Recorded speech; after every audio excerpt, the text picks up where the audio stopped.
नमस्कार साथियों, study line में एक बार पुनः आप सभी लोगों का हार्दिक स्वागत है। और आज के इस वीडियो में हम लोग बात करने वाले हैं ग्राम विकास अधिकारी आपकी 2025 की जो वीडियो की भर्ती हुई है उसको लेकर के। देखिए, उसके कुछ ऑफिशियल अपडेट आप लोगों के लिए थी, वो लेकर के हम लोग आपके साथ में आए हैं।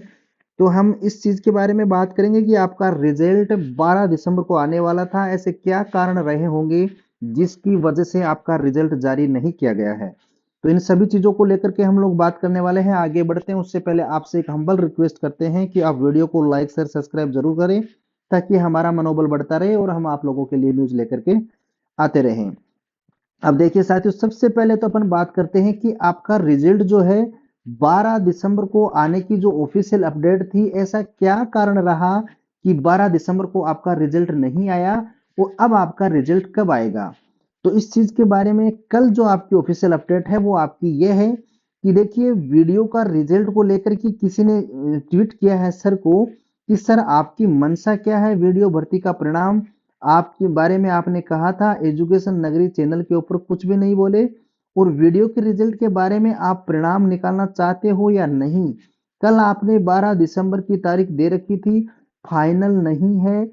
इसकी क्या यानी कि ये कहना चाह रहे हैं कि आपने 12 दिसंबर को जो परिणाम के बारे में कहा था वो क्यों नहीं जारी किया गया, इसके क्या कारण थे। तो बोर्ड के द्वारा क्या कहा गया है, बोर्ड के द्वारा कहा गया है कि वीडियो का रिजल्ट 12 का ही प्लान था, मगर किसी अपरिहार्य कारण, देखिए ये अपरिहार्य कारण के थे, इसके बारे में मैं आपको बताऊंगा।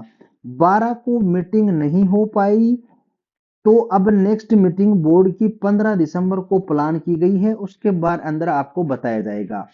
अब ये अपरिहार्य कारण दो हो सकते हैं। पहला तो ये है कि आप लोगों के लिए खुशखबरी हो सकती है। अब ये खुशखबरी तो क्या है, ये है कि आपकी जो पोस्ट है वो इंक्रीज हो सकती है। तो अच्छी बात है, कोई फर्क नहीं पड़ने वाला है। 2-3 रोज के अंदर यदि आपको अच्छी खबर मिलती है तो इसके अंदर चाहे वो आपका रिजल्ट डिले हो, लेकिन कुछ नए परिवारों को यदि खुशियां मिलती हैं तो इसके अंदर कोई समस्या वाली बात नहीं है। अब दूसरा कारण क्या हो सकता है, दूसरा कारण जबकि ज्यादा प्रभावी ये दूसरा कारण है।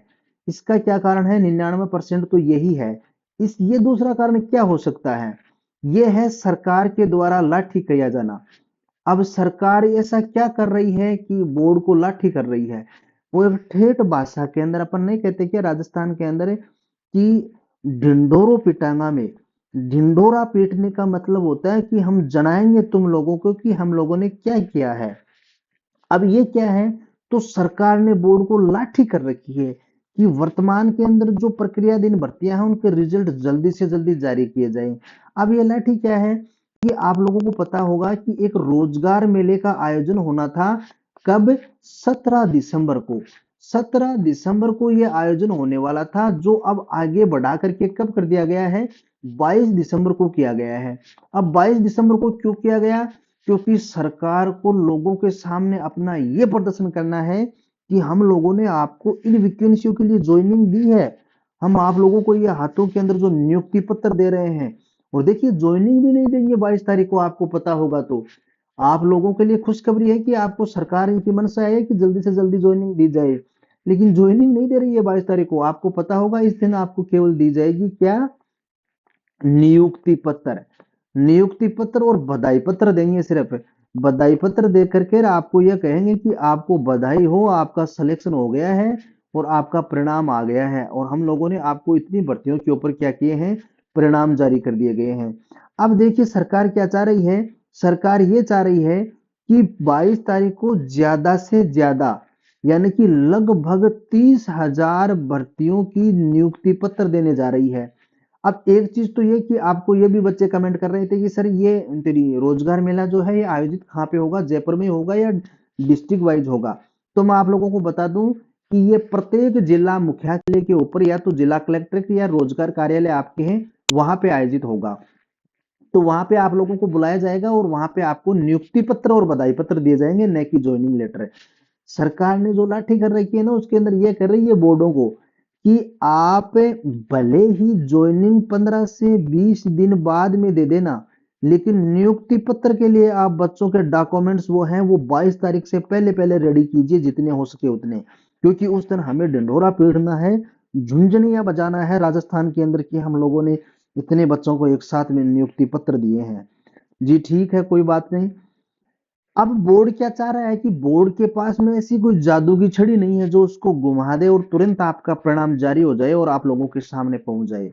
बोर्ड ये चाह रहे हैं कि किसी भी प्रकार से त्रुटि न हो, बच्चों के साथ में धोखा ना हो, जिन बच्चों को फायदा मिल सके उनको मिले। निश्चित रूप से वीडियो के अंदर पोस्ट इंक्रीज होती, यदि ये 22 तारीख को आ न बढ़ती ना रोजगार वो मेड़ो नहीं लागतो ना, तो निश्चित रूप से थानो फायदो होतो, क्योंकि इनका कुछ पोस्टें अंदर बढ़ाई जा सकती थी, क्योंकि विभागों के अंदर पोस्टें खाली पड़ी हैं। लेकिन क्या किया जाए, हो सकता है आपको खुशखबरी 15 दिसंबर को मिल जाए पोस्ट इंक्रीज होने की, और पोस्ट इंक्रीज होने की नहीं मिलेगी तो 15 तारीख को आपको ये बता दिया जाएगा, आपका परिणाम बता क्या दिया जाएगा, 15 तारीख को परिणाम आ ही जाएगा यदि पोस्ट इंक्रीज नहीं होंगी तो। और 3 से 4 रोज के अंदर 19-20 से पहले पहले आपका डीवी भी हो जाएगा वीडियो का। जिस प्रकार से फटाफट वीडियो का हुआ है, इसका पटवार का हुआ है और लाइब्रेरियन का हुआ है। इनकी वजह यही है कि जल्दी से जल्दी इनका या डीवी वगैरह करवा करके 22 तारीख को नियुक्ति पत्र के लिए इनको रेडी किया जाए और बच्चों को ये नियुक्ति पत्र दिए जाए। अब बात ये आती है कि आपका परिणाम ठीक है 15 को पता चल जाएगा। अब परिणाम आने के बाद में आप लोगों को पता होगा कि आपको ज्वाइनिंग नहीं दी जाएगी, आपको नियुक्ति पत्र दिए जाएंगे और नियुक्ति पत्र दिए जाएंगे और ये ज्वाइनिंग जो आपकी है 15 से 20 दिन के बाद में दे दी जाएगी। अब इसके अंदर कौन कौन सी भर्तियां शामिल हैं? जो आप वीडियो के विद्यार्थी हैं वो लगभग जहां तक मुझे लगता है 70% विद्यार्थी कॉमन है, इन्हीं का सिलेक्शन पटवार के अंदर हुआ है। तो पटवार की भर्ती एक तो इसके अंदर शामिल रहेगी 22 तारीख को नियुक्ति पत्र के अंदर। एक एनएचएम की भर्ती बड़ी है वो रहेगी, इसके अलावा लाइब्रेरियन की भर्ती है वो रहेगी। अब बात ये आती है कि आपकी वीडियो के अंदर जो ये पोस्ट इंक्रीज नहीं होती है तो आपकी ये जो कट ऑफ है उसके अंदर कितना वेरिएशन आपको देखने को मिलता है, कितना आपको उतार चढ़ाव देखने को मिलेगा। तो ये शक्ल जो आपको दिख रही है ना, यदि ऐसी शक्ल इस भर्ती के अंदर भी इंक्लूड थी तब तो बम्पर कट ऑफ जाएगी। ये आपको पता है, लाइब्रेरियन में आपने देखा है और पटवार में आपने देखा है। ये 2022 के दलाल अब पकड़े जा रहे हैं तो क्या ये भर्तियां कैंसिल हो जाएंगी? क्या नहीं होंगी, ये भर्तियां जो की त्यों रहेंगी, लेकिन बच्चों को तो नुकसान हो गया ना। इसीलिए मैं आपको कहता हूं, आपको जहां कहीं भी विरोध करने का मौका मिले सोशल मीडिया के माध्यम से या अदर किसी भी माध्यम से, धरने प्रदर्शन के माध्यम से, तो आप पुरजोर तरीके से अपना समर्थन दें और वहां पे लाइक शेयर सब्सक्राइब करके इस ट्वीट को बढ़ाते रहें, ताकि ये लोग अभी हाथों हाथ पकड़े जाएं और इनका खुलासा हो जाए, ये एसओजी के नजरों में आ जाए, ताकि ये भर्तियां रद्द करवाई जा सके। अन्यथा 2-2 3 साल साल बाद में पता चलेगा ना कि पटवार में भी हुआ था, ग्राम सेवक 2025 में भी हुआ था, तो कुछ नहीं बटने वाला है इन चीजों को लेकर के। बाद में ये दरी की दरी रह जाएंगे और आपके ये अरमानों को बेच देंगे ये लोग। इसलिए आप लोग जहां कहीं भी आपको समर्थन करने का मौका मिले आप समर्थन कीजिए। अब बात कट ऑफ की ये है वीडियो की कि यदि ऐसे दलाल शामिल नहीं रहे हैं तब तो कट ऑफ ज्यादा नहीं जाएगी, लेकिन यदि ऐसे दलाल शामिल रहे हैं तो ये मान करके चलिए जिस प्रकार से लाइब्रेरियन और पटवार की जो आपकी कट ऑफ ऊपर गई है उसी हिसाब से आपकी वीडियो की जाने वाली है। अब वीडियो की कट ऑफ जा कितनी सकती है इसकी यदि बात करें तो पेपर का लेवल को आपको ध्यान में था। जनरल के जो विद्यार्थी थे ना, मैं आपको थोड़ा सा ब्रीफली और बता देता हूं। वैसे मैंने पिछला वीडियो के अंदर आपको कट ऑफ के बारे में डिस्कस किया था और बताया था, लेकिन जो जनरल के विद्यार्थी हैं वो यूं मान करके चलिए जिनके लगभग 166 प्लस माइनस 2 नंबर बन रहे हैं वो बच्चे सुनिश्चित रहें, यदि दलालों वगैरह के इनके चक्कर में जिस हिसाब से ये भर्ती पड़ी है। वैसे पटवार के अंदर और लाइब्रेरी में बिल्कुल साफ साफ बू आ रही है कि यहाँ पे धांधली हुई है। इसके अलावा ओबीसी के विद्यार्थियों की यदि बात की जाए तो लगभग 165 प्लस माइनस आप 2 कर सकते हैं, इतने जिन विद्यार्थियों के नंबर बन रहे हैं वो निश्चिंत रहें, फाइनल सिलेक्शन उनका होगा, इसमें कोई दो राय नहीं है। ईडब्ल्यूएस की बात की जाए तो ईडब्ल्यूएस के जो विद्यार्थी हैं वो लगभग 162 प्लस माइनस 2, इतने जिन विद्यार्थियों के ईडब्ल्यूएस के नंबर बन रहे हैं वो भी नो टेंशन रहे, उनका फाइनल सिलेक्शन होगा। एमबीसी के विद्यार्थियों की बात की जाए तो एमबीसी के जो विद्यार्थी हैं वो लगभग 157 प्लस माइनस 2, इतने नंबर जिन बच्चों के बन रहे हैं उनका भी सिलेक्शन होगा, इसमें कोई दो राय नहीं है। एससी के बच्चों की बात की जाए तो एससी के जो विद्यार्थी हैं वो लगभग 148 प्लस माइनस 2, इतने क्वेश्चन जिन बच्चों के सही हो रहे हैं उनका भी निश्चित रूप से हो जाएगा। इसके अलावा बात आती है आपकी एसटी के विद्यार्थियों की। तो एसटी के जो विद्यार्थी हैं वो लगभग 138 प्लस माइनस 2 इतने नंबर जिन बच्चों के बन रहे हैं उनका सिलेक्शन हो जाएगा, इसमें कोई दो राय नहीं है। अन्य जो कैटेगरियां बन रही हैं तो वो भी अपनी देख लें, इनसे कमी उनकी रहने वाली है। ये चीजें हमने आपको ये नंबर कहाँ से बताया कि सर आपने ऐसे ही जाहिर कर दिया, आप कोई अंतर्यामी नहीं है जो आपने ये बता दिया है, बिल्कुल नहीं है। ये हमने आपको अनुमानित कट ऑफ बताई है।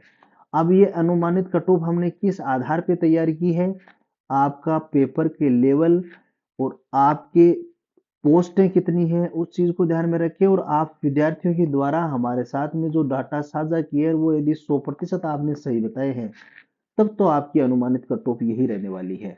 अन्यथा इसके अंदर थोड़ा बहुत आपको वेरिएशन देखने का मिल सकता है। बाकी हम लोगों ने जो आज तक स्टडी लाइन की टीम ने कैलकुलेशन निकाला है उसके अकॉर्डिंग आपकी कट ऑफ गई है। सिर्फ और सिर्फ एक पटवार की बात की जाए तो पटवार और उसकी लाइब्रेरियन की, उसकी 3 से 4 नंबर आपकी ऊपर गई थी। उसकी वजह ये थी क्योंकि इसके अंदर जो परसेंटाइल क्वेश्चन वो जो सिस्टम था वो अपडेट किया गया था, क्वेश्चन डिलीट बहुत ज्यादा हो गए थे पटवार के अंदर 10 क्वेश्चन। इसकी वजह से किसी ने ये आकलन नहीं किया था कि क्वेश्चन डिलीट कर दिए जाएंगे। तो ये आप लोगों के लिए आज के लिए सूचना थी। किसी अन्य सूचना के साथ मिलते हैं, तब तक के लिए धन्यवाद। आपको वीडियो अच्छा लगे तो लाइक शेयर सब्सक्राइब करके हमें मोटिवेट जरूर करें। आज के लिए इतना ही, धन्यवाद।